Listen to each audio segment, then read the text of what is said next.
इथे चांगला बॉल, एक धाव खरं तर खर्च केली या बॉलवर. चौथा षटक आपण पाहतोय. फटका चांगला आहे पवित्राच्या बॅट मधला, बॉलला पाठवलंय वाडिश लॉंगॉन मधून. चेंडू सीमा पार, मिळतील 6 धाबा. षटकार. खरं तर चांगली गोलंदाजी केली होती.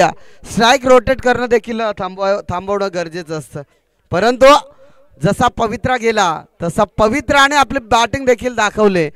जवळजवळ 6वा फलंदाज असेल आणि चांगला फलंदाजी पवित्राच्या बॅटमध्ये.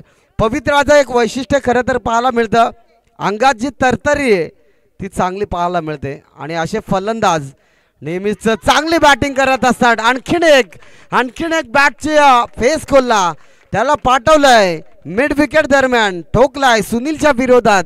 हा षटकार.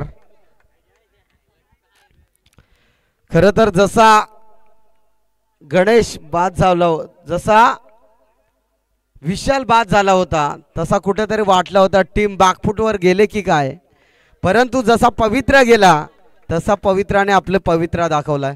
आणखीन एक, आता इथे आडव्या बॅटने चौथ्या बॉलवर, तिसऱ्या बॉलवर बॅक टू बॅक ठोकलाय. षटकार. बारी बारी सबकी बारी, पहिले तुम्हारी बाद में हमारी. आणि धाव फलक जाऊन पोहोचला 60 या आकड्यावर.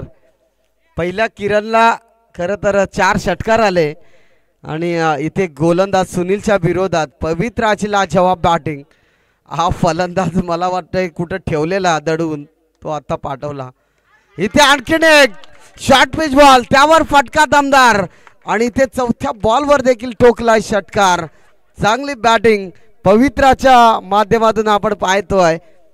खरं तर पहिल्या बॉलवर 1 धाव आली, बॅक टू बॅक 4 बॉलवर 4 षटकार. इथे सेम पहिलं षटक पाहायला गेला तर बॅक टू बॅक 4 षटकार आले होते आणि ते चौथं षटक खरं तर सुनीलच्या विरोधात.